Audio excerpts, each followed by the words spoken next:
네,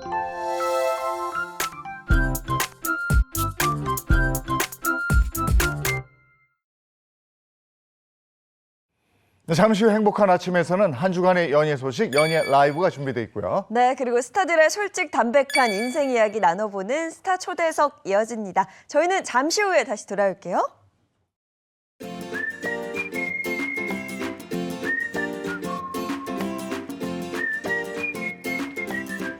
안녕하십니까. 행복한 아침 이재훈입니다. 안녕하세요, 정예인입니다. 오늘은 5월 22일 수요일이고요. 저희는 연예 라이브 준비해놨는데 오늘 먼저 윤민수 씨, 가수 윤민수 씨 이혼 소식 들어와 있고요. 김호중법이라는 게 지금 추진 중이라고 그래요. 네. 예, 이게 무슨 얘기인지도 한번 들어보도록 하겠습니다. 그리고 영화 제작자로 나섰죠. 김흥국 씨 다큐멘터리 영화 만드는데 이거 이제 캐스팅이 끝났다고 그래요. 네. 그 소식도 들어와 있습니다. 네, 그리고 이어지는 스타 초대석에서는요. 재혼을 통해 풍요로움도 기쁨도 두 배로 느끼고 있는 6남매를 둔 트로트 가수의 살맛 나는 인생 이야기 나눠보도록 하겠습니다. 자, 수요일의 행복한 아침 시작합니다.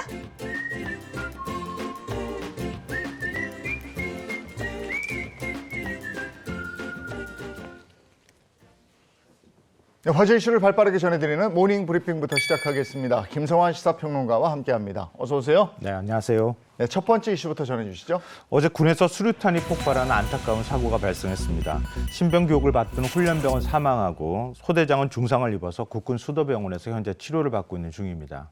어떻게 된 일인지 자세히 좀 짚어주시죠. 근데 저도 군에 다녀왔지만 굉장히 안타까운데요. 군 당국에 따르면 어제 오전 한 10시가 조금 안 되는 시각에 세종시에 있는 육군 32사단 신병교육대에서 사고가 발생했다고 합니다. 수류탄 투척 훈련을 하던 중에 훈련병이 보통 이제 안전핀을 뽑고 난 다음에 그 다음에 바로 던져야 되거든요. 근데 수류탄을 던지지 않고 그대로 들고 있었다고 합니다. 근데 이걸 지켜보던 소대장이 그러니까 수류탄이 터질 상황이었기 때문에 결국은 안전사고가 발생할 우려가 있어서 그 자리에 뛰어들었다고 합니다. 그러니까 이걸 제지하는 과정에서 수류탄이 그대로 폭발을 한 건데요. 훈련병은 심정지 상태로 국군 대전병원으로 옮겨졌지만 사망을 했고요. 소대장은 손과 팔 등에 중상을 입었지만 다행히는 생명에는 지장이 없는 상태라고 합니다. 너무나 안타깝습니다. 그런데 과거에도 같은 무대에서 비슷한 사고가 있었다고요? 네, 그렇습니다. 26년 전인 1998년 5월에도 같은 사단에서 수류탄 폭발 사고가 발생했다고 하는데요. 이때는 2명이 숨지고 4명이 부상을 당하기도 했습니다. 수류탄 투척 훈련은 통상적으로 한 6주 교육 과정 가운데 한 4, 5주 차에 실시를 하게 되는데요. 근데 훈련병이 320여 명 정도가 이 훈련에 함께 참여하고 있었다고 합니다. 근데 이들 가운데 상당수가 사고 현장을 목격했다고 합니다. 그러니까 실제 수류탄으로 투척 훈련을 했다는 거죠? 네, 그렇죠.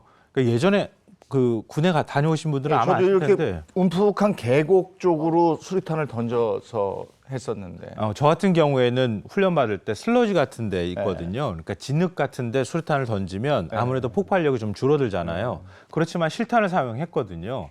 근데 이게 실탄을 사용하기도 하고 연습탄을 사용하기도 하고 하는 일들이 반복이 되어 왔습니다. 왜냐하면 그러니까 육군본부가 이번에도 그러니까 실탄이 폭발하는 사고가 발생했기 때문에 앞으로는 연습용 수류탄을 사용하라 이렇게 정군에 지시를 했다고 하는데요. 신병교육대에서 수류탄 폭발 사고가 난 게 이제 9년 만의 일입니다. 2015년 대구 육군 54단에서도 사고가 발생을 했거든요. 근데 그때도 이후에 실탄 대신에 연습용 탄으로 훈련을 대체하는 방안들이 도입이 됐습니다. 근데 그러다가 한 4년 뒤죠. 2019년 1월부터 지휘관 재량에 따라서 실탄 훈련을 재개할 수 있도록 허용을 했습니다. 그 다음부터 신병교육대에서 실탄을 다시 사용하면서 훈련을 했다고 하는데요. 이번에 또 다시 이제 연습용 수류탄으로 바뀌게 되는 셈이 되는 거죠. 그러니까 계속 실탄 훈련을 해야 되느냐 이런 얘기도 할 수 있겠지만 또 군에서 연습용 탄으로만 훈련하는 그것도 좀 말이 안 되기도 해서 네. 안전 관리에 좀 각별히 더 신경을 써야 될 것 같습니다. 네, 훈련은 실전처럼 이렇게 돼 있는데 이런 안전 사고가 나니까 네. 또 안타까운 사고가 났습니다. 자, 다음 이슈 전해주시죠. 지난 2019년 사회적 공분을 일으켰던 N번방 사건 기억하시는 분들이 굉장히 많을 텐데요. 이 5년 만에 서울대학교에서 N번방을 연상케 하는 디지털 성범죄가 있었던 것으로 알려져서 지금 충격을 주고 있습니다. 더구나 경찰이 4차례 수사하고도 피의자를 특정하지 못해서 수사를 종결했던 것으로 확인이 돼서 이게 또 논란이 더 키우는 그런 일들이 벌어지고 있습니다. 엠번방 사건, 여성들의 성착취 영상을 공유하고 판매한 사건이었죠. 그런데 이번에 서울대학교에서 비슷한 일이 발생했다는 이야기죠. 네, 맞습니다. 이 서울대학교라는 것 때문에 더 좀 충격을 받으시는 분들도 있을 것 같은데요. 언론 보도에 나온 한 피해자 사례부터 먼저 좀 말씀드리겠습니다. 이 영화 예매 정보를 얻으려고 휴대전화에 이 텔레그램 앱을 깔았다고 하는데요. 다음 날부터 수십 개의 음란 사진과 동영상이 쏟아져 들어오기 시작했다고 합니다. 근데 이게 다른 사람의 것이 아니고요. 피해자 얼굴을 다른 여성의 몸과 합성한 딥페이크 음란물이었다고 합니다. 근데 이 영상이 서울대 단체방에 퍼지면서 피해자 신상이 공개가 됐고요. 이 단체방에서는 성적 조롱이 쏟아졌다고 합니다. 이게 한 피해자 사례거든요.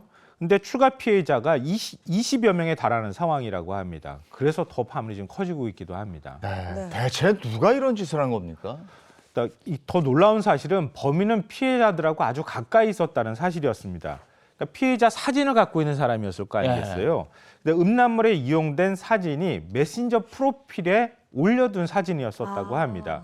그러면 메신저하고 연결이 된 누군가였을 거 아니겠어요? 그렇죠. 네. 근데 피해자들하고 공통적으로 연락처를 갖고 있는 연결된 사람을 확인을 해봤더니 서울대 10년 넘게 재학 중인 같은 과 선배 박모 씨였다고 합니다. 그러니까 피해 여성 12명이 경찰에 수사를 요청했다고 하는데요. 그런데 6개월 동안 경찰이 수사하고 난 다음에 돌아온 답변은 무혐의였다고 합니다. 아니, 무혐의요? 네. 사실상 이 피해자들의 노력으로 용의자를 특정한 건데 무혐의 처분을 내린 이유는 뭐였을까요? 근데 경찰은 혐의가 있다고 판단할 만한 단서가 발견되지 않았고 포렌식을 했더니 거기에서도 데이터가 나오지 않았다. 이렇게 이유를 밝혔다고 하는데요. 하지만 피해자들 입장에선 받아들이기가 굉장히 어렵잖아요. 본인들 스스로가 추적해가지고 저 사람이 분명하다 이렇게 생각까지 했는데 경찰은 이 사람이 한 게 아니야, 무혐의야 이렇게 판단을 했으니까요. 그래서 포기하지 않고 법원에 재판에 넘겨달라 이렇게 해서 재정 신청을 낼 수가 있거든요. 재정 신청을 냈고요. 결국 법원이 이를 받아들였습니다. 그래서 재판에 이제 회부가 된 겁니다. 재판이 열리면서 경찰도 재수사에 착수를 하게 됐고요. 결국 박 씨는 구속됐습니다. 현재 경찰은 박 씨 외에도 공범이 있을 것으로 보고 수사를 확대하고 있는 상황입니다. 이번 사건과 관련해서 어제 서울대에서 입장문을 냈다면서요? 예, 그렇습니다. 현재 사실관계를 확인 중이며 향후 디지털 성범죄에 대해서 구성원들이 더욱 경각심을 갖고 또 갖도록 예방교육을 강화하겠다. 피해자 보호 및 재발 방지를 위해서 최선을 다하겠다 이렇게 밝혔고요.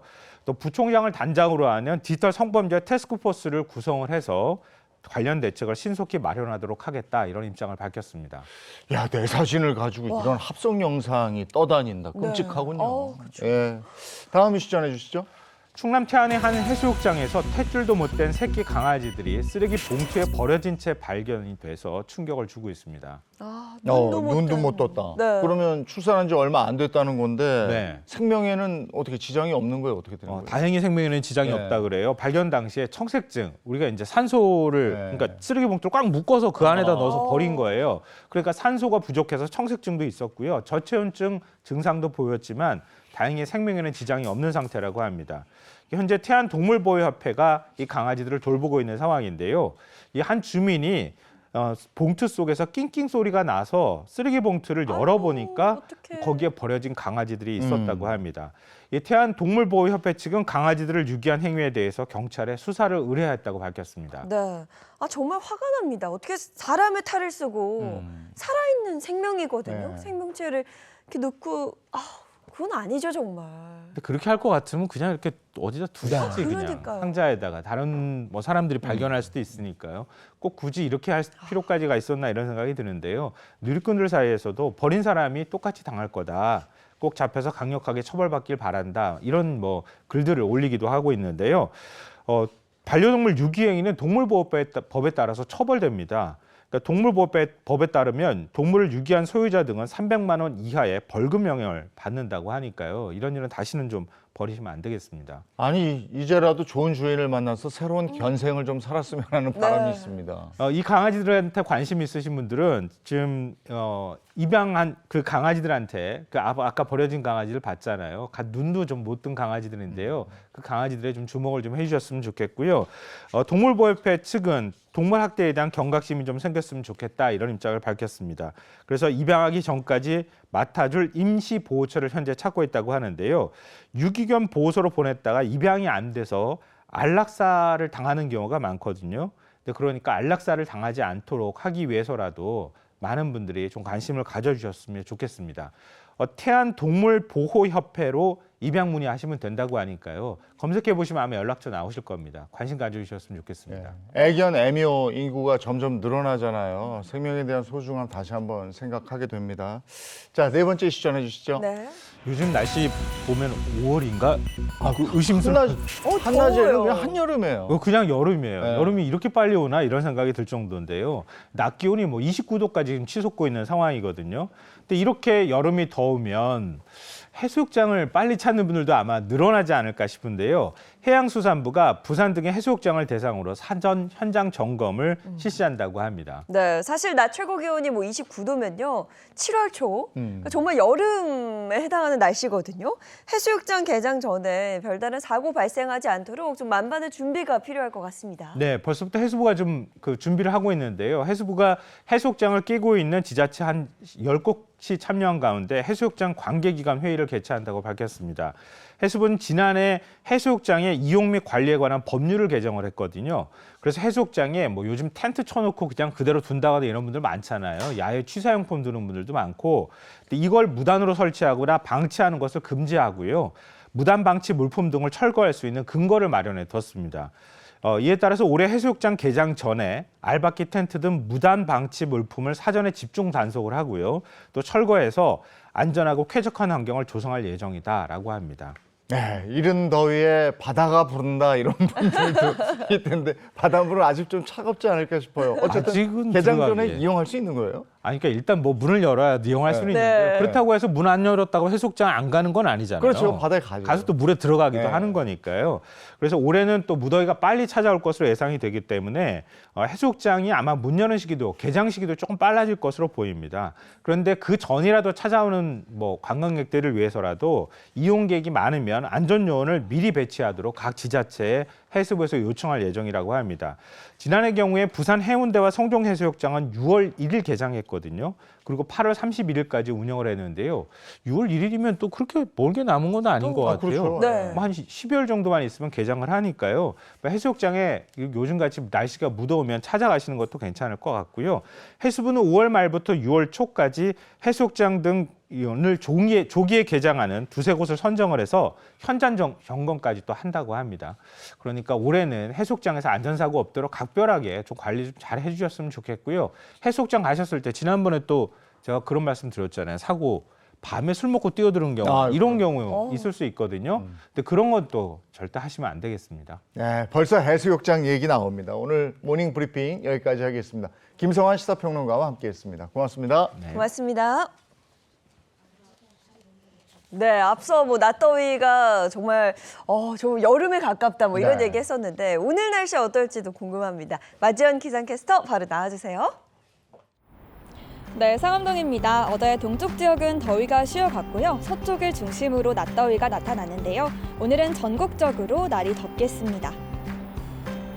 오전까지 서쪽에는 안개가 매우 짙겠습니다. 운전하실 때 시야 확보 잘 해주시고요. 안개가 심한 곳에서는 이슬비도 떨어질 수 있겠습니다. 네, 맑은 하늘 아래 볕이 강합니다. 자외선 지수가 매우 높음까지 오르니까요. 오존 농도도 높아서 주의를 하셔야겠습니다. 제주 산간은 연일 대기가 건조합니다. 건조한 환경에서는 작은 불씨도 크게 번질 수 있는데요. 산불 예방에 힘써 주셔야겠습니다. 오늘 낮 동안에는 초여름만큼 덥겠습니다. 서울은 26도, 대구는 29도까지 올라서요. 한낮에는 옷차림 가볍게 해주셔도 되겠습니다. 네, 토요일까지는 맑고 더운 날들이 계속 이어지겠고요. 일요일부터 월요일 사이에 전국에 비가 오겠습니다. 휴일 계획 세우실 때 참고하셔야겠습니다. 날씨였습니다.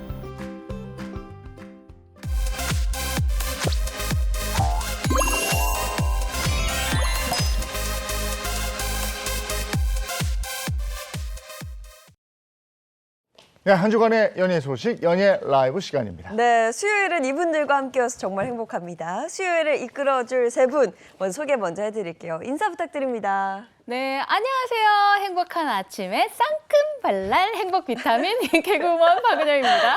안녕하세요. 대중문화 전문 기자 홍정선입니다. 안녕하세요. 미남 전문 기자 최정아 기자입니다. 네, 반갑습니다. 은영 씨, 연예 라이브 오늘 첫 번째 소식은요? 네, 연예라이브 첫 번째 소식은 여기까지가 끝인가 보입니다. 가수 윤민수 씨가 결혼 생활 18년 만에 부부로서의 관계를 정리를 하고 또 각자의 길로 돌아섰다는 아주 충격적인 소식입니다. 네, 가정의 달 5월에 정말 갑작스럽게 이혼 소식이 전해지면서 더욱더 안타까움이 큰 것 같습니다. 가수 윤민수 씨 같은 경우에는 그 가족 예능에 출연하면서 그 원흥 부부 면모를 보여줬었거든요. 그래서 네. 좀 충격적입니다. 네, 윤민수 씨의 이혼 소식은요. 윤민수 씨의 SNS를 통해서 알려지게 됐습니다. 윤민수 씨의 전 아내가 SNS에 글을 올렸는데요.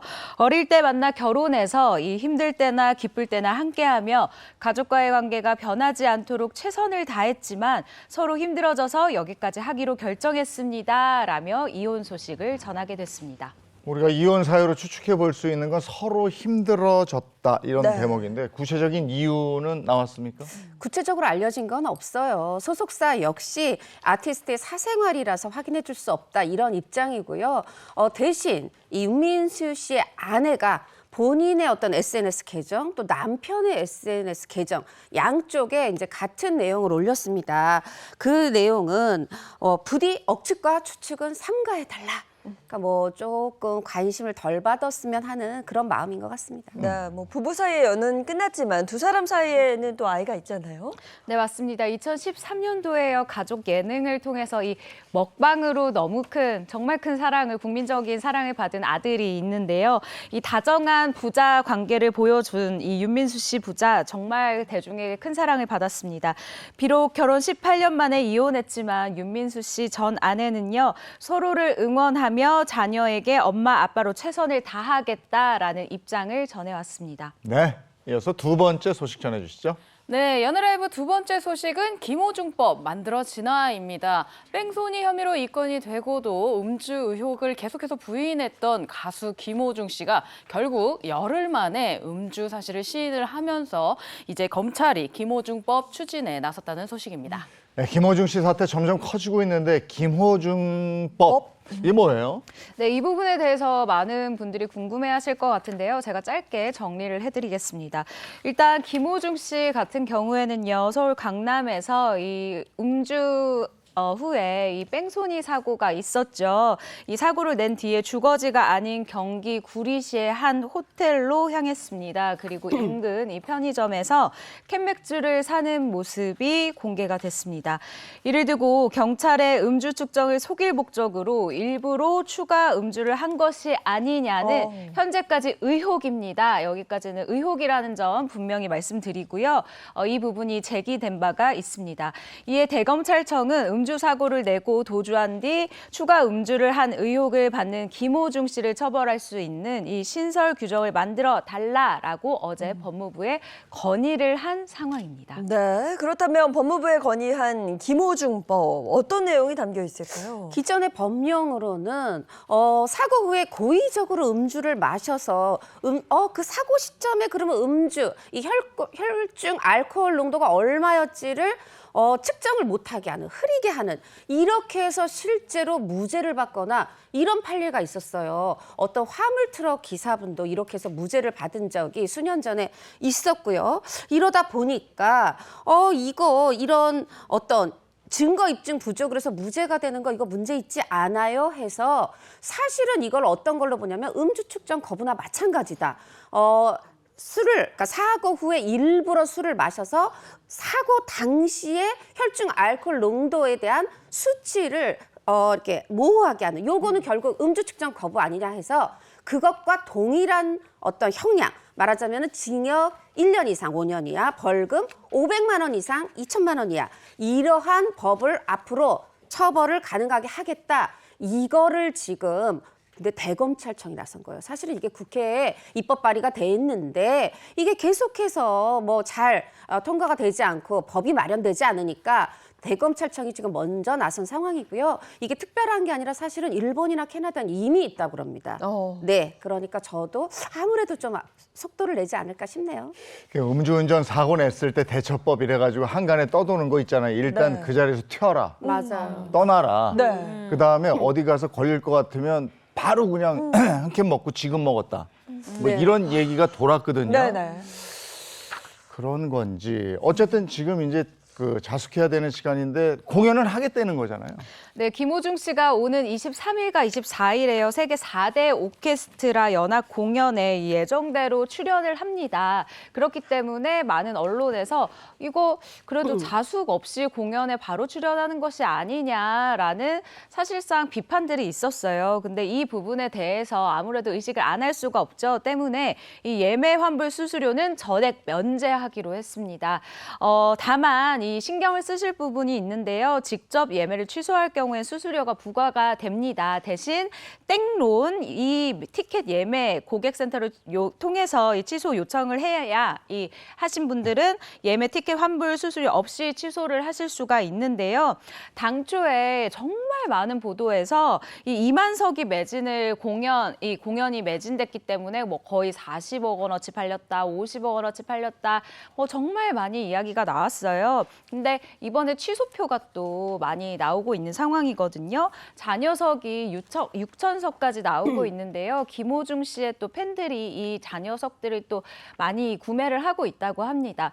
그런데 또 제가 취재를 해보니까 40억 원어치 팔렸다, 50억 원어치 팔렸다 이러니까 이게 다 김호중 씨 뭐 주머니에 들어가는 게 아니냐 이렇게 네네. 생각하시는 분들이 있더라고요. 김호중 씨가 이번 공연으로 받는 개런티는 0이라고 하고요. 주최 측에서 이건 강행이라는 표현보다는 뭐 불가피하다라는 표현을 좀 써달라라고 양해를 구해왔습니다. 네, 그리고 그 차량의 블랙박스가 사라지면서 수사에 난항을 겪고 있는데요. 경찰 그 추가 조사 결과 새로운 사실이 또 드러났다 그래요? 그렇습니다. 사실 지금 뭘 해도 좀 눈총을 받죠. 공연을 불가피하게 한다고 해도 사실은 지금 죄를 지은 사람이 계속해서 대중 앞에서 공연을 하는 그런 상황이 반복되고 있는데 지금도 보도가 끊이지 않고 있어요. 어떤 거냐 하면 그 전에 그 김호중이 운전했던 자신의 하얀색 SUV에 있던 그 메모리 카드를 가장 먼저 도착한 매니저가 자의적 판단으로 빼서 훼손했다며 여기까지는 알려졌었습니다. 그런데 그거 말고 사고 후에 그 경기도 인근이 아니라 경기도 한 시에 있는 모텔로 갈 때 매니저가 태워갔잖아요. 그 차량에 있는 블랙박스도 없더라. 그리고 또 그 더 앞으로 가보면 처음에 식당에서 뭐 소주랑 맥주 먹고 또 그 다음에 고급 유흥주점으로 갔다고 하잖아요. 그 사이에도 또 그 이용한 차가 있어요. 네. 근데 또 이제 그거는 또 김호중 씨의 또 다른 검정색 세단차. 뭐 요거 이렇게 총 3대의 블랙박스의 메모리가 모두 사라졌다. 이게 또 보도가 됐습니다. 이제 그러다 보니까 지금 변호사는 다른 건 다 인정한다. 김호중 씨가 뭐뭐뭐 한 거, 뭐 운전자 바꿔치기, 뭐 음주운전 다 인정하는데 메모리 카드는 정말 몰랐어요라고 얘기를 해요. 그렇게 선을 긋는 이유, 이게 사실 증거인멸죄거든요. 그러나 경찰은 여하튼 김호중 씨든 그게 아니더라도 김호중 씨 측이죠. 이 부분에 대해서 지금 증거인멸 이 부분을 입증하기 위해서 그 강도 높은 압수수색, 지금 뭐 김호중 씨 자택, 대표 자택, 사무실 했었는데 그 외에도 뭐 식당, 유흥업, 주점 지금 다 계속해서 확대해 나가고 있습니다. 어제 보니까 경찰이 출석을 했던데요. 들어갈 때는 그 지하로에서 들어갔는데 나올 때는 기자들한테 뭐 한마디 하는 것 같던데. 네, 맞습니다. 어제 2시쯤이죠. 이 김호중 씨가 피의자 신분으로 강남 경찰서에 출석을 했습니다. 이 경찰 출석 과정에서 취재진을 피해서 이 지하 주차장으로 이동 그리고 조사실에 들어갔는데요. 이 부분에 대해서 소속사에서 또 이야기를 했어요. 출석 과정에서 포토라인에 서지 못한 점은 진심으로 사과드린다라고 이야기를 했습니다. 했습니다. 네, 그렇다면 앞으로 김호중 씨에게는 어떤 혐의가 적용될까요? 일단 뭐 변호인이 뭐 미리 언론에도 얘기했고 어제 경찰에 가서도 또 마찬가지고 거의 메모리 카드 외에는 다 인정했다 이렇게 알려지고 있습니다. 그러면 뭘 했냐? 처음에 사고 후 미조치했죠. 사고 낸 다음에 미조치했어. 흔히 말하는 뺑소니. 그리고 음주운전도 시인했죠. 근데 여기서 눈에 띄는 게 특가법상 도주치상. 이거는 뭐냐면 그냥 뺑소니 낸 다음에 혼자 어디 가서 부딪힌 다음에 도망간 거랑은 그냥 도주예요. 근데 특가법이라는 건 형량이 더 높다는 건데 여기서 도주치상이라는 건 뭐냐면 상대방 그 택시 운전사분 내 어떤 그 차량뿐 아니라 뭐 몸도 좀 아프실 수도 있고 다칠 수도 있잖아요. 요 부분까지 또 얘기가 되고 있고요. 이거는 충분히 뭐 교통사고 CCTV 영상으로도 이제 확인이 되는 바고 본인이 만약에 메모리 카드 말고는 다 인정했다면 운전자 바꿔치기 이거는 범인 도피에 대한 도피든 아니면 옷을 바꿔 입혔다. 내 옷을 바꿔 입는데 이걸 모를 수 없으니까 범인 도피 방조, 뭐 교사까지 아니어도 방조든 여기까지도 얘기가 되고 있는 상황이고요. 무엇보다 이렇게 집으로 가지 않고 다른 곳으로 가고 이런 것들이 사실은 음주 측정을 거부하게 하는 게 사법 행위를 방해하는 행동이라고 합니다. 그래서 많은 지금 혐의가 논의가 되고 있는데 그중에서 이제 여러분들이 궁금해하시는 게 아니 근데 사고 나고 17시간 만에 출두해서 그때는 알코올 수치 안 나왔다던데 맞습니다. 근데 국가수에서 요거를 이제 소변을 채취하면은 간을 거쳐서 이게 소변으로 나올 때 이게 말하자면은 알코올이 소화되고 난 그 부산물로도 측정이 가능하다 그래요. 그게 뭐 한 60배 나왔다는 얘기가 드는데 이거를 법원이 이 수사기관의 어떤 국가수의 결과를 어떤 형량의 증거로 써줄지는 아직은 미지수고요. 경찰은 지금 그 변호사가 배제하고 있는 증거인멸, 메모리 카드에 대해서도 김호중 씨가 관련이 있는지 면밀히 수사하겠다 이렇게 밝히고 있습니다. 네, 김호중 씨의 음주운전 사건 앞으로 좀 더 지켜봐야 할 것 같습니다. 자, 이어서 세 번째 연애 소식 전해주세요. 네, 연애라이브 세 번째 소식은 96년생 배우가 박정희 역할을입니다. 가수 김은국 씨가 제작하는 그 고 박정희 전 대통령의 다큐 영화죠. 여기에서 박정희, 유형수 부부를 재현할 이 배우들의 캐스팅이 공개됐다는 소식입니다. 네, 영화 제작자로 나선 김흥국 씨의 첫 작품인데 네. 박정희 전 대통령의 역할, 유경수 여사의 역할 누가 뽑혔습니까? 일단 이 다큐 영화의 제목이요. 목련이 필 무렵입니다. 오디션에 100여 명이 넘는 이 지원자들이 몰렸는데요. 박정희 전 대통령 역할에는 김궁이라는 이 배우가 캐스팅이 됐습니다. 이 배우 같은 경우에는 96년생이에요. 헐리우드 단편 영화, TV 드라마 조연으로 활동을 해왔고요. 또 유경수 여사 역할 같은 경우는 2020년 부산 국제어린이 청소년 영화제 초청작 용서 그리고 연극 고등어 등에 출연한 2001년생 배우 양수아 씨가 낙점이 됐다고 합니다. 김은국 씨가요, 이 두 배우의 이 캐스팅에 대해서 이렇게 얘기를 했는데요. 단아한 외모와 또 진정성의 연기력이 역사적 사실들을 충실하게 살려낼 것으로 기대가 된다라고 밝혔습니다. 지금쯤이면 그 영화 촬영이 한창이겠는데요? 맞습니다. 지난달 16일에 강원도 정선에서 촬영을 시작했다고 하고요. 일산에 있는 밤가시 초가, 또 김천의 직지사의 사명각, 그리고 문경의 청운각 이런 고인의 어떤 발자취가 담긴 그런 관련이 있는 유적지들에서 촬영을 한창 진행 중이라고 해요. 그리고 또 우리가 어떻게 보면 잘 몰랐을 수도 있는 이 독도와 이 고 박정희 대통령 간의 그 살아생전의 인연, 요거를 영화에 김은국 씨가 담고 싶어서 또 얼마 전에 울릉도 답사를 갔다 왔다. 아주 다큐 제작에 강한 의욕을 보이고 있습니다. 그리고 박정희 전 대통령을 소재로 한 다양한 콘텐츠도 공개할 예정이라고요. 네, 앞서 제작 발표에서 김은국 씨가 이렇게 밝혔는데요. 영화 제목이 너무 근사해서 이 대본이 다 완성이 된 이후에는 가사로도 만들 생각이 있다라고 밝혔고요. 그리고 노래까지 발매할 계획이 있다라고 밝혔습니다. 그리고 또 다른 콘텐츠에 대한 계획도 밝혔는데요. 다 만들어진 다음에는 책으로도 발간할 계획이 있다라고 밝혔는데 김은국 씨가 참 많은 꿈을 꾸고 계신 것 같아서 응원을 드립니다. 네, 알겠습니다. 지금까지 연예 라이브 함께했습니다.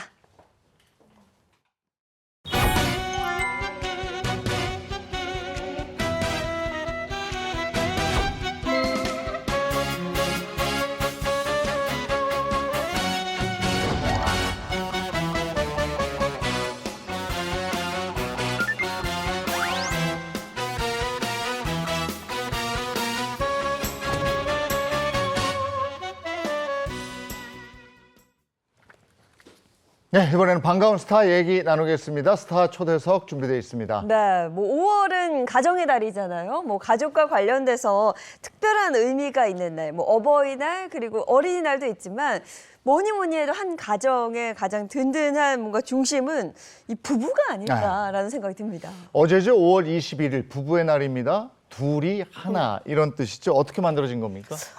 그 시작은 권재도 목사님인데 그 목사님이 1995년에 텔레비전을 보고 있었다고 그래요. 그럼 어린이날이었다 그래요. 그러니까 받고 싶은 선물이 뭐예요? 이렇게 물어봤을 거 아니에요. 근데 이 아이가 우리 엄마 아빠하고 함께 사는 거요. 아동시설에 있었던 아이였던 거예요. 이런 얘기를 듣고 정말 건강한 건전한 가정이 정말 절실히 필요하구나 이렇게 생각을 하고 이재용 MC 말하신 것처럼 둘이 하나가 된다 해서 21일 그것도 가정의 달에 그래서 5월 21일을 자체적으로 이렇게 민간 단체에서 부부의 날 위원회 이런 걸 만들어서 1995년부터 이렇게 시작을 했는데 이게 2003년에 국회에서 통과가 됐어요.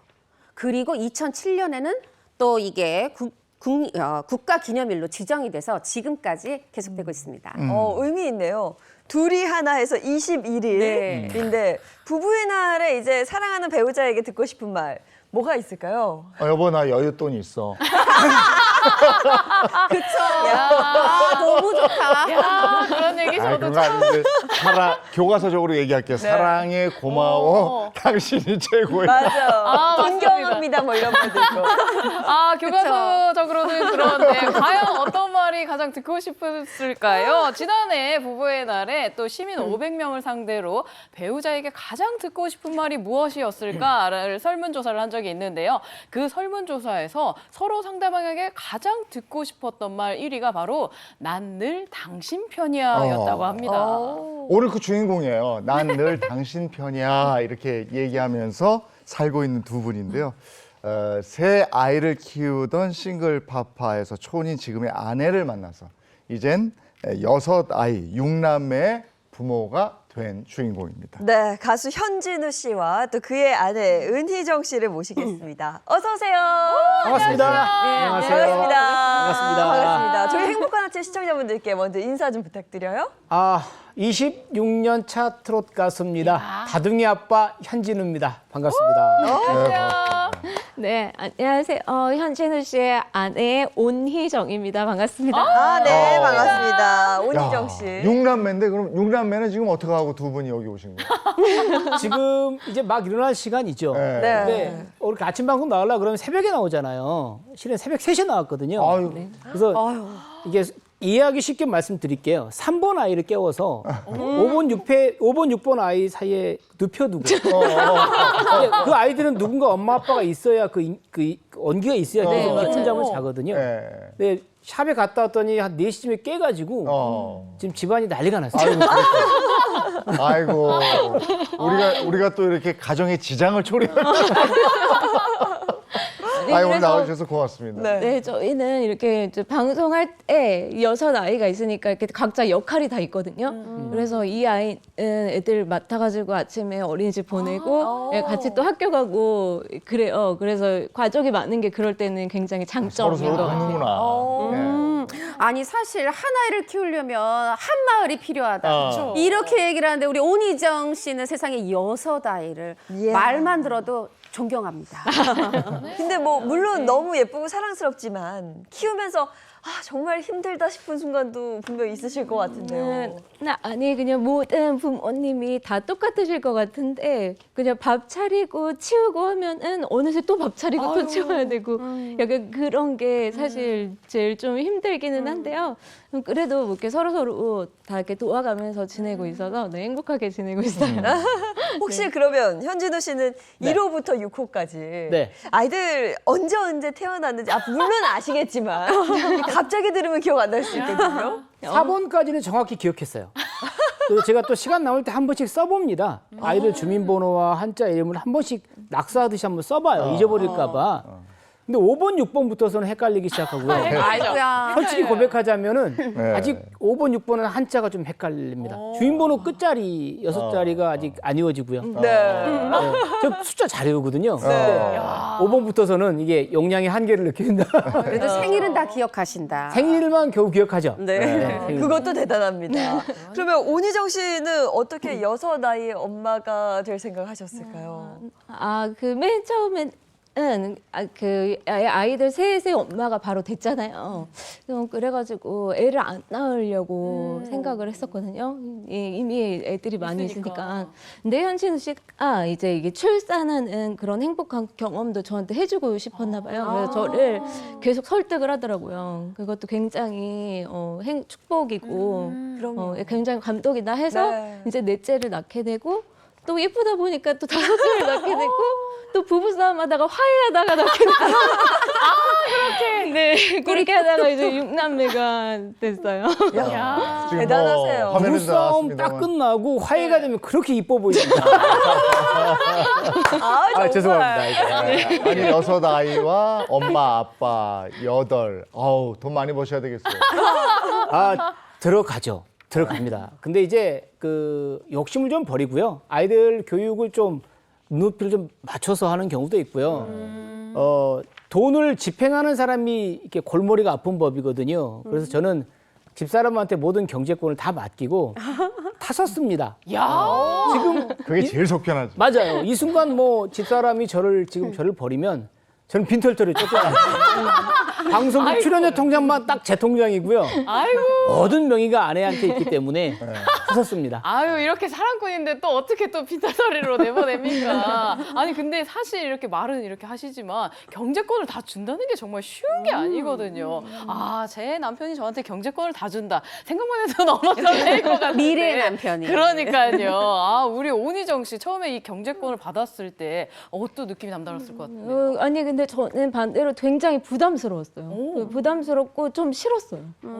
이게 저는 지금도 남편이 이제 저한테 다 준 돈을 제 돈이라고 생각하지 않거든요. 정말요? 그래서 함부로 이렇게 잘 못 쓰겠고 하여튼 그런데 그 당시에 또 이렇게 한꺼번에 다 줬던 건 아니고요. 처음부터 이렇게 본인이 현금을 먼저 가지고 있는 것만 먼저 줬어요. 그러니까 이 돈을 뭔가 관리해야 될 것 같고 약간 그래 좀 부담스럽고 싫더라고요. 아니 근데 저는 그 뭔가 명의만 준 게 아니라 가계부도 줬다는 그래서 더 싫었어요. 가계부요? 그렇죠. 중요한 거는요. 돈도 주고 빚도 줍니다. 제가 갚아야 될 빚도 좀 남은 거를 이 사람이 갚아야 되죠. 이제 경제권을 다 가져가는 거니까. 네. 가계부 이야기가 나왔는데요. 제가 대학 1학년 때부터 가계부를 쓰기 시작했어요. 가스남. 이게 뭐 쓰려고 썼던 건 아니고요. 큰형님 댁에서 얹혀 살았는데 그 형편이 좀 어려웠습니다. 근데 학생 신분에 좀 폼 좀 담는다고 택시를 탔는데 그게 이제 형 눈에는 안 좋게 보였던 거죠. 그래서 남는 노트를 탁 던지면서 가계부 한번 써봐라. 근데 대학생이 한 달에 한 60만 원을 쓰더라고요. 대학생 또 폼이 중요한데 도시락 싸고 다닐 수는 없잖아요. 네. 사 먹어야 되잖아요. 또 여자친구들하고 커피도 마셔야 되고 해서 그때부터 가계부 쓰던 게 지금까지 쓰고 있거든요. 네. 그 집사람한테 가계부를 줬다는 거는 진짜 제 모든 걸 다 준 거거든요. 근데 그 가계부 양식이 독특해요. 뭐 원하는 가계부 양식이 있다고 그러던데. 이게 그 한 페이지 이렇게 보면 다 한눈에 볼 수 있게끔 만들었어요. 그래서 현재 우리가 금액이 얼마가 남았고 어디에 돈이 쫙 들어가고 그 가계부를 딱 보면 바로 알 수가 있어요. 뭘 만드셨고. 문구사에서 파는 가계부는요. 한 장씩 한 장씩 넘기잖아요. 네, 좀 하루에 한 1일, 장씩. 2일, 3일. 그러면은 나중에 이렇게 월말 정산을 이게 누구한테 결제 맞는 건 아닌데 내가 어디에 썼지? 어느 돈을 아낄 수 있었지? 반성하려고 그러면 복잡해요. 다 넘겨야 되는데 그걸 이제 보통 연말에 은행이나 동사무소 가면은 다이어리 조그만 거 주잖아요. 네. 딱 좋아요. 그게 딱 한 칸에 그날 쓰고 하면 한눈에 한 달이 한눈에 보이네. 한눈에 네, 한눈에. 아주 좋습니다.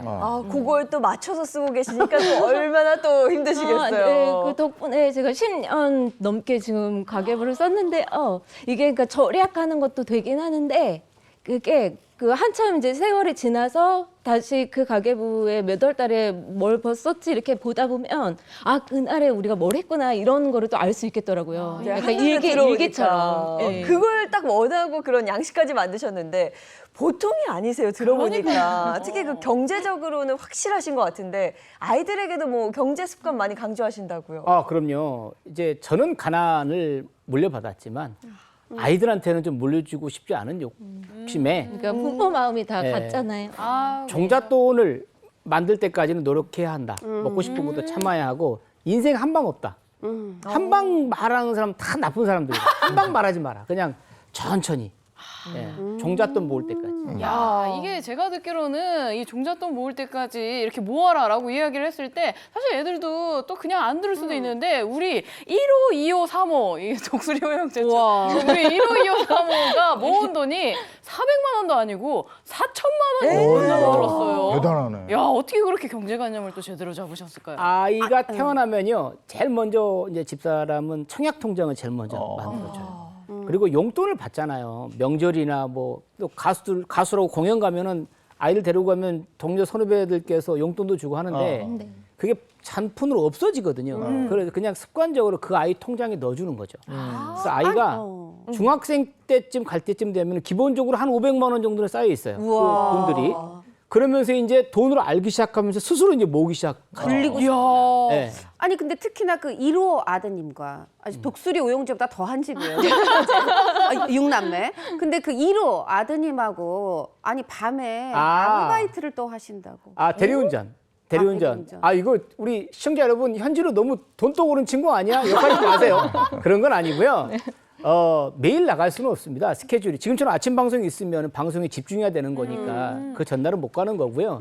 시간 남을 때마다 연예인이라는 직업이 좀 불규칙하잖아요. 그렇죠. 밤에 이제 어떤 그 많이 숙련된 대리기사님들은 초저녁부터 동틀 때까지 하신 분도 계시는데 저는 한 3시간 정도만 해요. 초저녁에.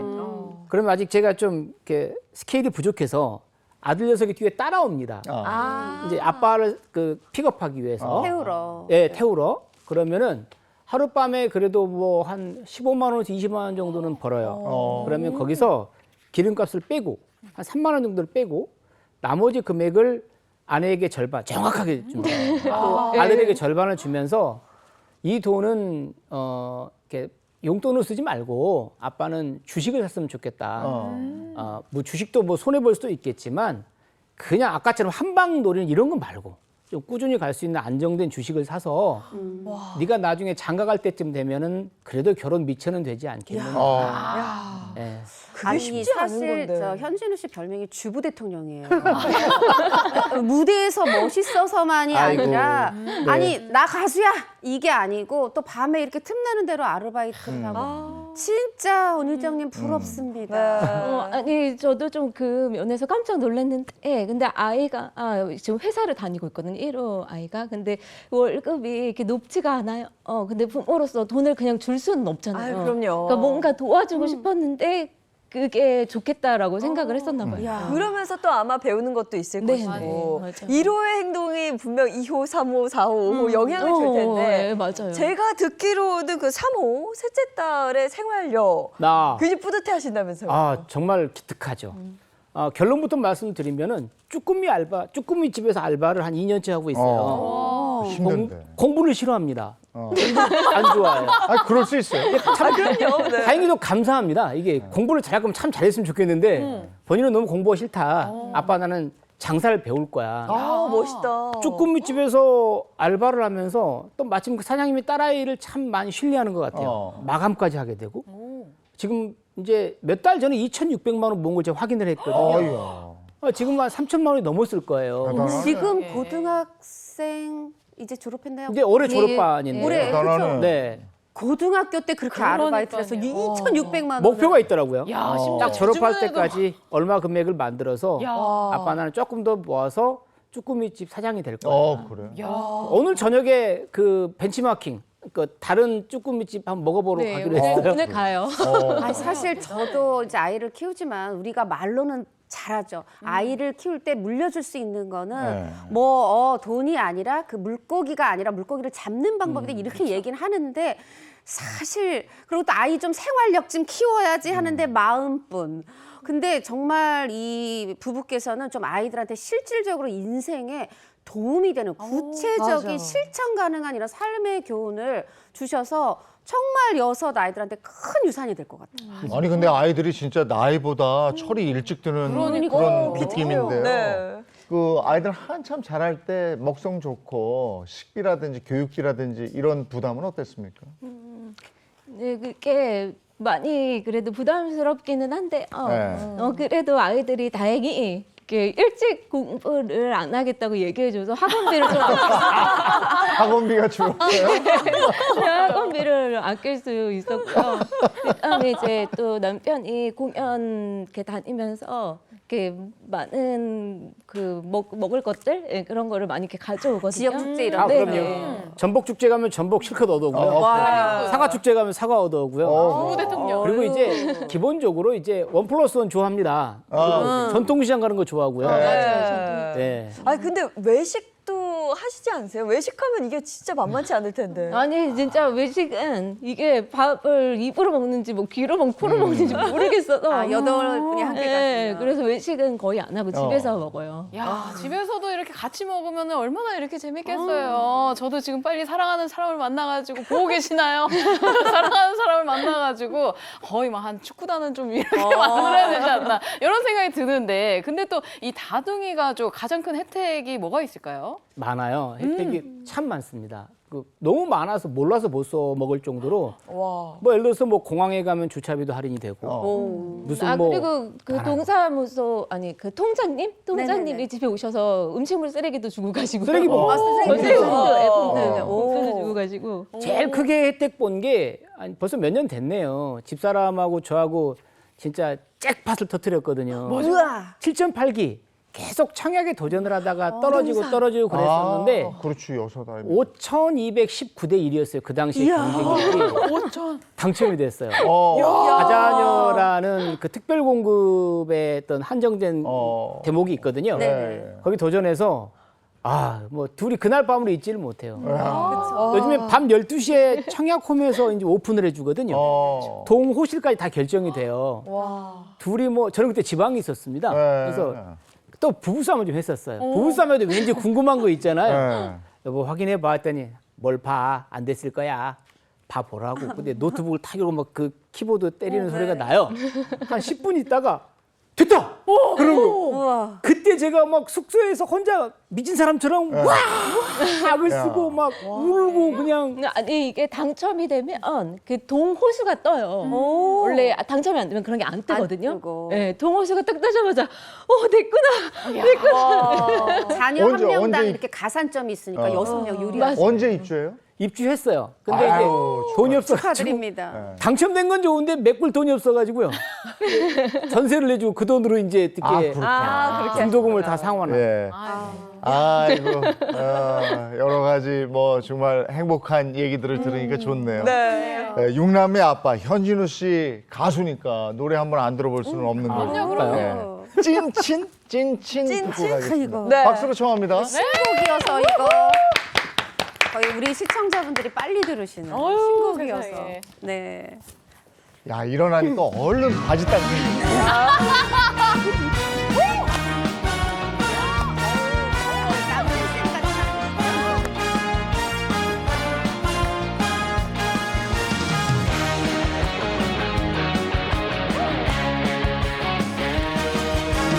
바람처럼 스쳐가는 나의 인생아 메마른 내 가슴 속엔 먼지뿐인데 그래도 나에게 가장 소중한 친구가 옆에 있어 외롭지 않다. 어릴 적 사과설이 절망을 넘다 두 손을 들고 혼나던 시절 학교 가기 정말 싫어 땡땡이 치던 그 시절이 너무 그립다. 친구야 소리 높여 건배를 하자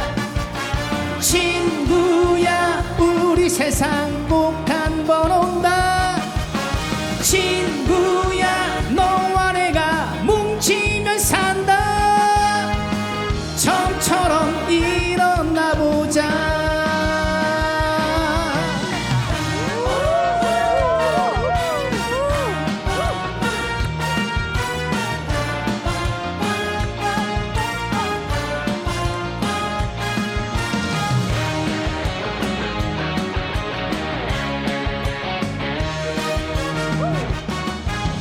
어릴 적 사과설이 절망을 넘다 두 손을 들고 혼나던 시절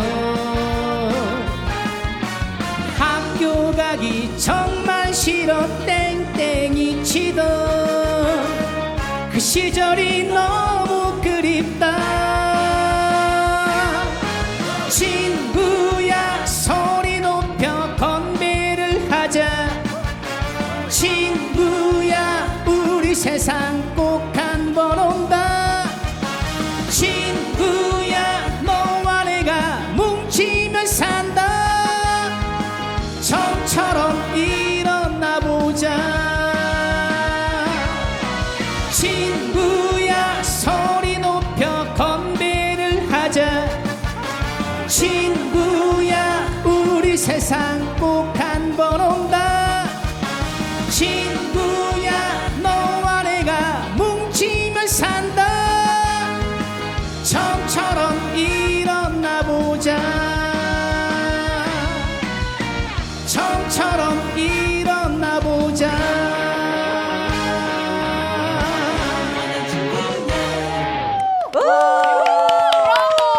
현진우 씨의 찐친이었습니다. 야, 노래 너무 신나죠? 너무 신나고 노래가 쉬워서 이거 신곡인데 1절 듣고 나니까 2절을 같이 부를 수가 있는 거예요. 그러니까요. 아, 이거 좀 히트감 있어, 히트감. 네, 지금 찐친. 친구한테 전화를 해가지고 지금 술을 먹자고 하고 싶을 정도로. 아니 사실 현진우 씨가 역주행의 아이콘이거든요. 그 나의 영토라는 노래 사실 요거는 한때 2022년에 나왔는데 아주 또 최근에 큰 인기를 끌었는데 요 정도가 아니라 빈손이라는 노래는 제가 틀렸으면 말씀 주세요. 2000년에 처음 맞아요. 나왔는데 그게 또 역주행. 맞아요. 그런데 저는 이번에 찐치는 아 이거 나오자마자 정주행 하겠다. 요런 감. 요즘 발표한 응원하겠습니다. 곡들을 막 후배님들이 경연 프로그램에서 좀 불러주셔가지고 그래서. 원곡자한테는 도움이 되죠. 네. 네. 역주행하고. 자, 네. 그러면 이제 두 분 이 부부에 대해서 집중적으로 네. 탐구를 한번 해볼까요? 네, 이 시간 제가 한번 준비를 해봤습니다. 제가 준비한 이야기는요, 바로 재혼을 통해 커진 두 배의 행복인데요. 우리 현진우, 오니정 부부의 사랑 이야기부터 준비를 한번 해봤습니다. 이렇게 사실 아이가 하나도 아니고요. 지금 3명인 싱글 파파를 만나서요. 우리 싱글 여성이 결혼을 해서 3명의 아이를 더 낳고 아주 행복하게 잘 살고 있다. 이거 드라마에서나 들을 법한 이야기 같은데 과연 이 두 분 첫 만남은 어땠을지가 너무 궁금하거든요. 저희가 처음 만난 건, 그러니까 저도 가수 활동을 원래 했었거든요. 그래서 이제 방송국에서 만났는데, 그렇게 이제 선후배 사이로 연락을 하고 지내다가, 이제 한참 뒤에 같은 소속사에 있게 된 적이 있었어요. 네, 그래서 그때부터 이제 본격적으로 좀 연애를 하기 이제 시작했고, 이제 그러면서 이렇게 첫눈에 서로 이렇게 호감이 있었구나라고 얘기를 나눈 적이 있어요. 이거 한번 확인해 봐야죠. 현진우 씨 첫눈에 반한 게 맞습니까? 솔직히 고백해도 되는 거죠. 그럼요. 이 땅에 대한민국 아빠들 죄송합니다. 진심입니다. 눈이 부셨어요. 멋지다. 너무 예쁘고 아름답고. 뭐야. 근데 그거 있잖아요. 내 형편에, 내 주제에 애가 셋이나 있는데 막 그게 이렇게 계속 죄책감 아닌 죄책감이 돼서 감히 프로포즈를 못 하는 거죠. 마음에만 끌다가. 네. 그러다가 첫눈에 반했지만. 딱 이제 제가 프로포즈 할 때는 이제 좀 뻔뻔하게 했어요. 그냥 이정아, 너 주려고 집도 사놨고 차도 사놨고 애도 셋이나 낳았다. 너 몸만 오면 돼. 너 할 거 없다. 고정관념을 버려. 야. 지금 생각하면은 너무 사람이 간절하면은 뻔뻔해집니다. 그런 마음에. 아니, 또 그렇게 받아주시고. 아니 근데 저 말을 잘했네. 나 다 준비돼 있다. 심지어 애까지 세. 그러니까. 네, 그래서 저도 그냥 되게 유쾌하게 네. 그 당시에는 들었었던 것 같아요. 근데 같은 소속사에서 만났다는 건 그러면 가수 생활을 좀 하셨어요? 네, 저도 그 어렸을 때부터 이제 노래를 해가지고, 네. 네, 그 어렸을 때 뭐 노래자랑 이런 데 나가가지고 이제 노래를 하게 되면서 이제 거기에서 뭐 스카우트 이렇게 비슷하게 하게 되고 그때부터 네. 이렇게 꼬마로 행사 공연 같은 걸 다녔어요. 네. 네, 그렇게 되면서 이제 노래를 시작하게 됐거든요. 네. 그런데 뭐 이렇게 지금은 노래를 하지 못하는 또 그런 이유가 있으시다고요. 네, 그 제가 지금 말하는 게 좀 불편해 보이잖아요. 이게 불편하진 않습니다. 네, 연축성 발성 장애라는 병이 있는데 그 말하는 거 그리고 노래하는 거에 좀 이렇게 장애가 있는 그런 거예요. 이렇게 성대가 제 마음대로 안 되고 네네. 이렇게 호흡이 이렇게 닫히면서 말이 잘 안 나오고 네, 이런 질환을 갖게 됐어요. 노래를 정말 잘하는 친구였어요. 아이고야. 네, 정말 트롯보다는 국악이 좀 한 수입니다. 이제 국악을 오랜 시간 공부했던 사람이라서 트롯을 정말 맛있게 부르는 사람이었는데 연축성 발성 장애는 가수한테는 진짜 치명적인 상처거든요. 지금도 컨디션에 따라 달라요. 어쩔 때는 조금 빨리 나올 때도 있는데 지금처럼 컨디션이 좀 안 좋을 때는 긴장하거나 그러면은 한 템포 늦게 말이 나와요. 그러면 이게 마음이 아픕니다. 이게 육아 때문에 그런 건지 나만 나서 이렇게 된 건지. 나 때문인 것 같고. 아니 근데 진짜 그 가수인데 노래하고 싶은데 성대가 그러면 거기서 뭐라 그럴까요? 좌절감 뭐 이런 것도 컸겠는데요. 네, 이런 병을 앓고 나서 주변에서 자꾸 저한테 너 힘든 결혼해가지고 그렇게 된 거야 이런 얘기를 하시는 거예요. 왜 그런 말을 해? 근데 그 얘기를 자꾸 듣다 보니까 진짜 그래서 그런 건가? 이런 생각이 들면서 한동안 좀 방황을 했었어요. 근데 그때도 그래도 묵묵하게 옆에서 제가 짜증내고 이런 것도 남편이 다 받아주고 또 기다려줬어요. 제가 다시 이렇게 정상적으로 마음가짐이 돌아올 수 있을 때까지 기다려주고 이래서 또 이렇게 잘 극복하는 것 같아요. 그래서 제가 그때 생각이 그 대한민국의 모든 그 어머니라고 해야 될까요? 어머니들이 어떤 천년대 직장을 갖고 계시다가 이렇게 출산하고 그러면 경적 단절이 되면서 일을 못 하시잖아요. 그냥 그래 그런 것처럼 나도 그냥 그런 거야. 그렇게 생각을 하면서 육아를 하니까 이제 그때부터 좀 편해지더라고요. 네. 근데 현진우 씨 당시에 이제 불치병에 걸렸다 이런 얘기 들었을 때 어떤 생각이나 좀. 처음에는 장난치는 줄 알았어요. 그리고 뭐 그러다 말겠지. 근데 공부를 하다 보니까 이게 불치병이고 약이 없어요. 그래서 병원도 가보고 강남이 유명한 레슨 정말 비싼 곳에서 막 그 레슨도 한번 시켜보고 모든 방법을 다 동원했는데 지금은 요즘 내린 결론이 모르겠어요. 어떤 병명인지는 모르겠어요. 육아 스트레스일 수도 있고 또 남편의 환경에 대한 그 처녀 결혼해서 새 아이의 엄마가 된다는 게 얼마나 참 받아들이기 어려웠겠어요. 그래서 그런 거에 대한 미안함이 있어서 지금은 그냥 흘러가듯이 같이 이겨내고 있습니다. 당신이 가계부까지 넘겨서 그래. 가계부를 다시 가져오는데. 앞서 뭐 역주행의 아이콘이다 이렇게 얘기를 했는데 노래 한 곡 더 듣고 싶어서요. 네, 그렇죠. 요 가사가 어디 여자가 함부로 주방에 들어오는 속 시원해. 이거 아주 파격적인 가사인데 네, 나의 영토 한번 청하겠습니다.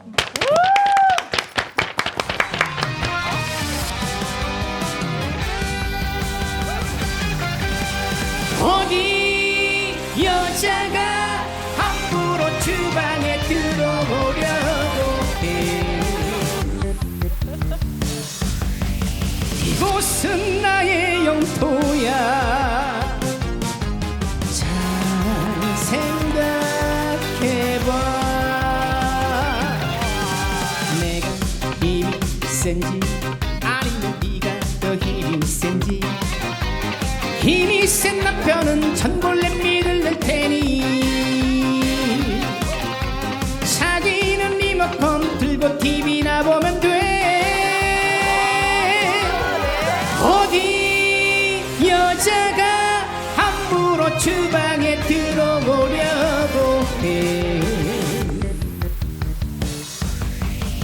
이곳은 나의 영토야 음식도 내가 다 갈게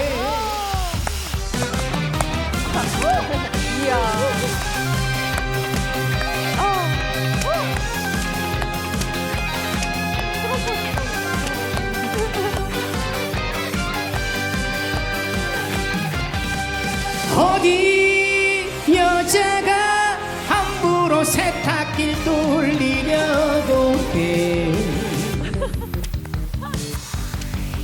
이것은 나의 도구야 잘 생각해봐 군대 다녀오면 남자는 각 잡는 신이 되지 신이 된 남편은 빨래각을 잡을 테니 신은 누워서 과일이나 먹으면 돼 어디 여자가 함부로 세탁기를 돌리려고 해 이것은 나의 도구야 빨래는 내가 다 갈게 사실 나도 알아 넌 내게 과분한 사람인걸 그럼 너를 위해 언제나 최선을 다할게 값비싼 명품백 다이아는 못해줘도 뜨거운 이 마음 당신만을 사랑할게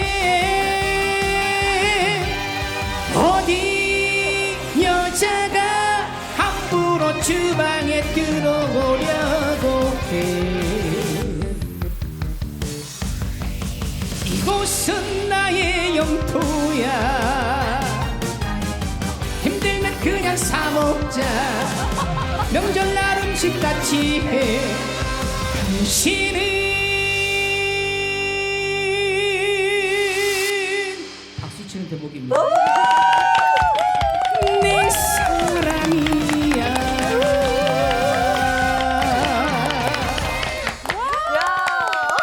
아, 이 가사 재밌네. 왜 주부 대통령인지 아시겠죠? 네. 주부들의 대통령이라니까. 아, 주부 대통령일지 몰라도 남편들한테 공공의 적이지.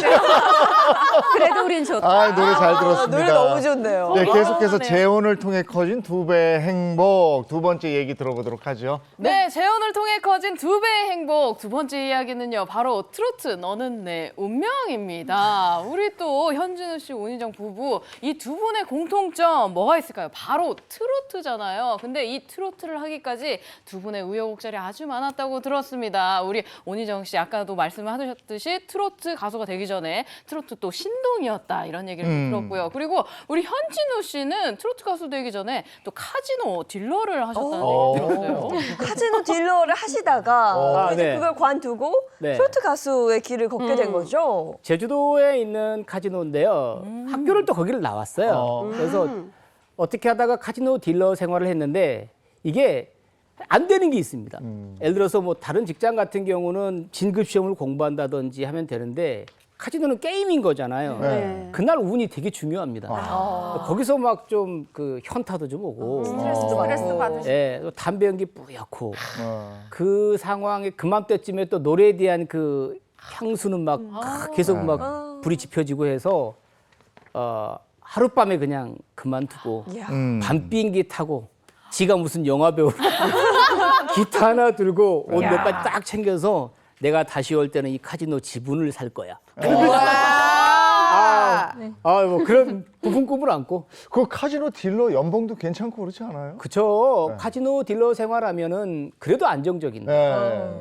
또 나이가 젊었기 때문에 계속 카지노에 있었으면은 뭐 집을 장만하고 아이를 출산해서 가장이 되는 거에는 별 지장이 없는.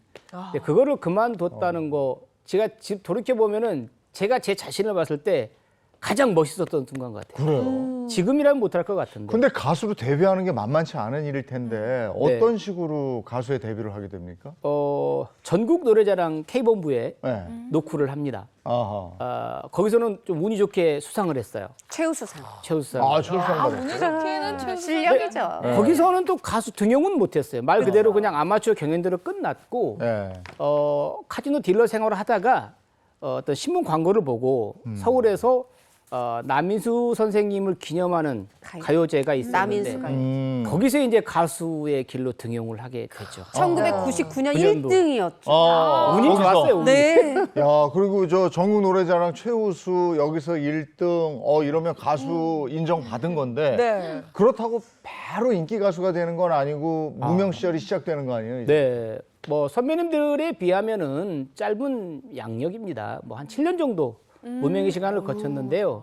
그때는 그래도 다행히도 야간업소 클럽이 좀 성행을 했었어요. 생활의 터전이었거든요. 네. 거기서 노래를 부르면서 푼푼히 좀 생활을 하고 그렇게 버텨가면서 시기를 이겨냈던 것 같아요. 아니 사실 이제 이 현진우 씨가 가수 이렇게 데뷔했던 게 트로트 가수로 1999년 이때는 사실 다 우리 아이돌 막 댄스 음악 할 때잖아요. 특히 맞아요, 젊은 맞아요. 사람이 트로트 가수 하면 뭐 좀 이상하게 색안경 보고 끼고 보고 이러는데 딜러 할 때 그 승부 감각으로 본인이 네. 좀 이렇게 딱 나의 가치를 알아본 것 같고 네. 사실 옆에 아내분 조용히 앉아 계시지만 중학교 3학년 때부터 서도민요 하시고요. 국악고 거쳐서 대학교에서도 국악 전공. 그래서 사실 2004년에 그렇게 앨범도 내시고 활동하시다가 아까 남편분이 말하시고 노래 그렇게 잘했는데 안타깝게도 이 성대 아이고 그래도 제가 다 안타깝습니다. 음악이라는 공통점으로 네, 두 분이 또 공통점. 만나게 됐고 저는 사실 지금 딱 이렇게 두 분을 바라보는 각도에서 현진 씨가 무슨 말할 때 온희정 씨의 표정을 보거든요. 근데 막 그 사랑하는 마음이 막 꿀이 막 뚝뚝 떨어져요. 정말요? 스스로 이제 두 분의 궁합은 어느 정도라고 생각하세요? 이거 점수로 점수도 말씀드리면- 괜찮고요. 네. 그래도 저희가 잘 맞는 부부 같아요. 그래서 저는 한 90점. 우와 아내가 이렇게 90점. 높은 점수 나오기 힘들어요. 이거 쉽지 않은 거예요. 90점. 그러면 남편은 어떻게 생각할까 모르겠어요. 저는 100점 줍니다. 저는 다시령으로 제 아내와 결혼할 거고요. 네. 누가 저한테 야 현진우 너 왜 그렇게 돈 하면서 열심히 돈만 벌려고 하는 거야? 저는 제 아내 주고 싶은 마음에 아하. 아내를 주면 그렇게 행복하고요. 네. 저는 버는 재주는 있는데 지키는 재주는 빵점입니다. 네. 네, 집사람은 알콩달콩 잘 모으고 검소해서 너무 고맙고 오늘날에 제가 없었을 거예요 아마. 예. 두 번 사는 인생인데요. 너무 감사합니다. 예. 네. 아니 온희정 씨의 내조는 아까 노래하러 이렇게 탁 일어나는데 그게 그냥 몸에 뱄어요. 바짓단이 왜 남자들이 이렇게 치켜 올라가 있거든요. 요걸 바로 탁탁탁 내려주는 거예요. 아니 그리고 사실 가수로 치면 현진우 씨보다 더 엘리트 코스로 맞아요. 트로트 가수의 길을 걸었던 건데 저는 온희정 씨가 아우 나 억울해 이런 게 아니라 얼굴에 이렇게 만면에 행복한 미소가 있는 게 인정합니다. 남편 현진우 씨가 잘해서 그런 것 같아요. 네. 부부가 아주 더 잘하고 살겠습니다. 보기도 너무 좋습니다. 아니 이렇게 이야기 나누다 보니까 벌써 보내드릴 시간이어서 그런가요? 앞으로의 계획 짧게 좀 들어볼까요? 저부터 말할까요? 네. 저는 지금처럼만 너무 감사하고요. 건강한 거에 감사하고 아이들 건강한 거에 감사하고 1번, 2번, 3번과 집사람과 참 그 행복하게 지내는 모습에 너무 감사합니다. 저는 지금이 너무 행복합니다. 네. 저요? 저 그냥 지금처럼 아이들 잘 키우고 남편 내조 잘하겠습니다. 아이고 오늘 함께해 주셔서 고맙습니다. 현진우, 온희정 씨 고맙습니다. 행복하시고요. 감사합니다. 고맙습니다. 네, 이어서 오늘 날씨 보고 들어오겠습니다. 마지연 기상캐스터 바로 나와주세요.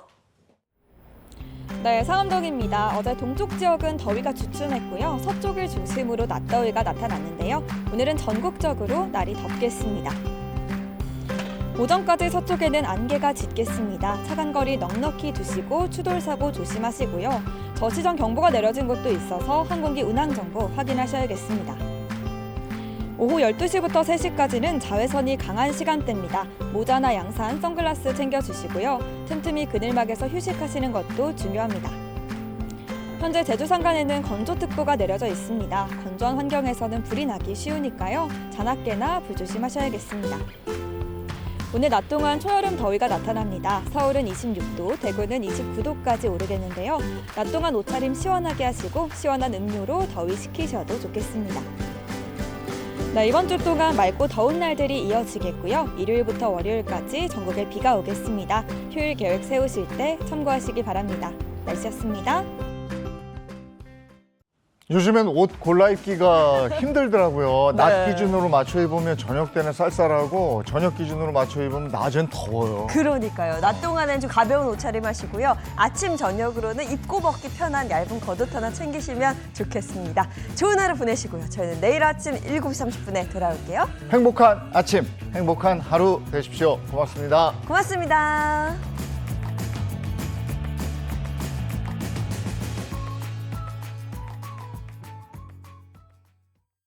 채널 A